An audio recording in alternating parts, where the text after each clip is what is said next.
So we know the state of Washington is considering literally getting into the drug dealing business. They have a multi-year study that's been done and a task force looking into what they're calling safe supply.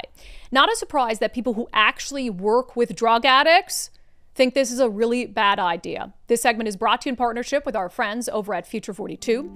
Turn your frustration about the state of Washington, all the politics, turn your frustration into action at future42.org. Make sure you sign up for their newsletter to be alerted to opportunities to do just that. So a reminder, we reported on the show last week about this work group that was created by a bill in 2021 that's been studying options to create a safe supply program in Washington state. Safe supply means providing drugs that have been tested directly to drug addicts. As we said on the show last week, they had 4 different frameworks that they're considering. None of them are good. One of them would be a buyer's club framework, where they would say a network of people in the community will pool their money, buy from a source, and then use that to purchase drugs in bulk, test them, repackage them, and provide them back to the community. Another framework would say drugs are prescribed and administered in a supervised setting under the care of health professionals and or peer workers. So they're literally talking about the state of Washington becoming a drug dealer. And even in this working group, they said we also have to come up with a plan for if we put the drug dealers out of work, what they're going to do, because the drug dealers will lose their jobs if Washington state is the one slinging fentanyl to fentanyl addicts. So of course, this is an absolutely insane idea. It makes no sense, but I wouldn't be surprised if the state of Washington ends up pursuing it and actually implementing it. And so we heard immediately after this story from individuals who work in these spaces, who are actually out there working with drug addicts one-on-one, who are working with people who are trying to get out of homelessness. And we want to talk to Christine Moreland, who has been working with homeless people, specifically, people who are suffering with addiction, a lot of focus on women, has also worked with human trafficking victims. She had a really strong reaction to hearing the news that Washington state was considering this. So she joined us on Sundays with Subscribers to not only discuss this, but at the same time, the state of Washington defunding something like PIC, a pediatric interim care facility that helps drug addicted babies. So you have the state of Washington that's taking away assistance to get, babies who are drug addicted, to help them, to help mothers who are addicted to drugs when they deliver babies. Like, the state of Washington's doing away with stuff like that and then coming up with plans like this where they want to provide a safe drug supply to addicts to keep them in addiction. So here's a clip of our interview with Christine Moreland from Sunday's show. Ask the women who have ever received care from PIC.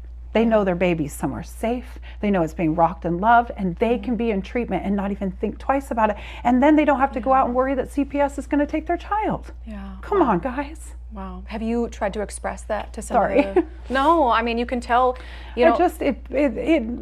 until your hands and feet on the street and you hear the cries from these people. People beg me and tell me all the time, I do not want to be an addict. Get me, this fentanyl is killing me, Christine. I can't get off of it. It's a beast. I had a young woman, pregnant, begging for fentanyl yesterday. Do you know what that feels like as the person that's serving her?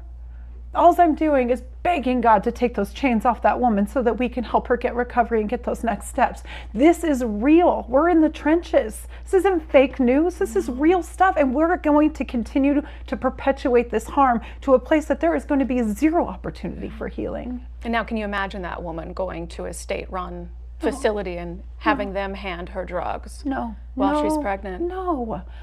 And then I was the daughter of an addict. Yeah, same. I was the daughter of an addict, right? Like, I want an opportunity not to have that ceiling on me. Yeah. I want these children to have the opportunity not to have that ceiling on them. Like, what is our state thinking? Whomever, and my phone is open. My email is open. If you want to talk to me about this, if you want to know why I'm so passionate and deeply embedded in this, and you want to try and convince me that safe supply work, call me. I would love to hear your rationale behind this. And I also respectfully want to know if you have an addict in your family. Yeah.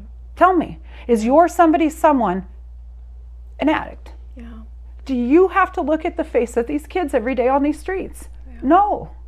Yeah. If you don't care that much about getting people off of drugs, you have no place in government. You have no place in any sort of nonprofit that's getting money from the taxpayers to deal with the drug crisis and the homelessness crisis. The problem is we have too few people like Christine working on this issue, and too many people like these bozos who want to create a safe supply that will literally keep people in addiction, living in filth and squalor. So we have this entire homelessness industrial complex made up of all these ideological nonprofits that want to keep getting those multi-million-dollar checks. And the only way to keep getting those multi-million-dollar checks is to keep people addicted to drugs. What better way to keep people addicted to drugs than have the state of Washington take over as drug dealers, make sure they have a free and steady supply? A supply that's not going to accidentally kill them because of a hot shot. So you test it, make sure there's nothing unexpected in it. Might still kill them, but maybe not at the same levels. So you keep them alive, you keep them high, you keep them dependent on the government, and that's what keeps the money coming in and the money going out to the Democrat-aligned nonprofits that are pretending like they care about the people who they're literally killing. It's disgusting.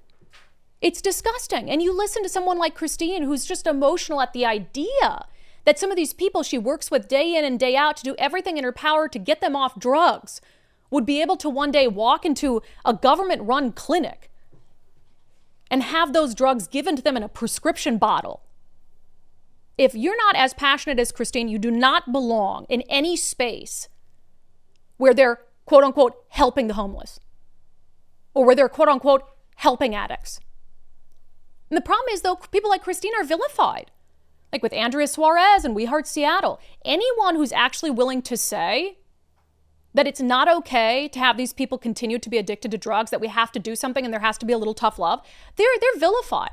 It's right-wing, hateful. No. Does Christine seem hateful to you? No, she seems like someone who actually wants to save lives. God forbid. If you want to watch that full interview with Christine Moreland, who is the president and co-founder of The More We Love, sign up to become a subscriber to Undivided, undividedpod.com, undividedpod.com. You can catch our weekly show, Sundays with Subscribers. Just a really emotional interview. She's so awesome. You can really, really tell that she has, I would say she loves the work she does, but also hates it at the same time. She wants to fix the problem. She actually wants to fix the problem, and it's very, very apparent. All right, that segment was brought to you in partnership with our friends over at Future 42. Turn your frustration into action at future42.org. Make sure you sign up for their newsletter to be alerted to opportunities to do just that.